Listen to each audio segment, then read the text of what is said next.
హీరోస్తో చాలా చూడండి, వాళ్ళు తినడానికి వచ్చారు, ఫోటోలు తీసుకోవడానికి వచ్చారు, అర్థం కావట్లేదు. అలా ఉన్నారు జనాలు అక్కడ. అంటే సినిమా టికెట్ల కంటే ఎక్కువ ఇక్కడ. అదే కదా, ఈ ఒక హీరోకి ఎలా ఫేమస్ ఉంటుందో అలా కుమారి అని కూడా ఫేమస్ అయిపోయారు. చాలా నచ్చుతుంది. ఒక కామన్ విమెన్ అంత పాపులర్ అవ్వడం షీఈస్ లక్ అని చెప్పుకోతాను. లక్ అంతే.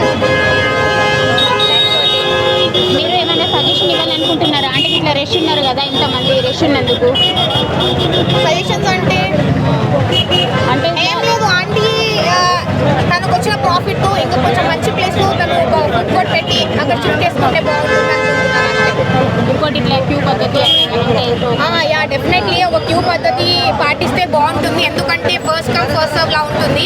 ఇలా అయ్యేసరికి అందరు ఒకరి మీద ఒకరు పడేసరికి చాలా మంది భయపడి దగ్గర కూడా వెళ్ళట్లేదు. లేడీస్ అంటారు, లేడీస్ కొంచెం ఇబ్బంది అవుతుంది. క్యూ పద్ధతి పాటిస్తే బాగుంటుంది. ఇక్కడ చూడండి అసలు మొత్తం గుంపులో గోవింద ఎలా ఉంది అంత షాప్ లో. తిన్నారా అమ్మ మీరు? మళ్ళా తిన్నారా? లేదు, ఇప్పుడే వచ్చాం మేము. ఈ క్రౌడ్ చూసి ఇక్కడ నుంచున్నారు. సరే మరి తినచ్చినావా? వచ్చేటప్పుడు తినచ్చినావా? ఎనర్జీ కావాలి కదా. యాక్చువల్లీ ఏమైందంటే నైట్ లో గ్యాస్ అయిపోయింది. సో మార్నింగ్ ఏదో లైట్ గా తినేసాము.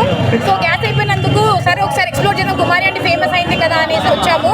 కానీ తెలుసు ట్రాఫిక్ ఇలా ఉంటుంది, పబ్లిక్ ఇలా ఉంటారనేసి, అందుకే 12 o'clock స్టార్ట్ అయ్యే వచ్చేసరికి టైం అయింది. అదే వచ్చేటప్పుడు కొంచెం తినేస్తే ఇక్కడ ఎనర్జీ కావాలి. కుమారి అంటే వచ్చేటప్పుడు కొంచెం తినేసి రావాలి, ఎందుకంటే సిగ్నల్ నుంచి ఎనర్జీ కావాలి కాబట్టి. ఏం లేదా ఒక గంట 30 minutes అట్లయితే ఫుడ్ దొరుకుతుంది ఇక్కడ. చూద్దాం ఎలా ఉంటుందో ఫుడ్ ఎక్స్ప్లోర్ చేసి. మీరు తినాలని మనస్ఫూర్తిగా కోరుకుంటారా? తినాలని కోరుకుంటున్నాను నేను కూడా. కష్టపడి వచ్చినందుకు I have to explore that food. Thank you అండి. ఓకే అమ్మా.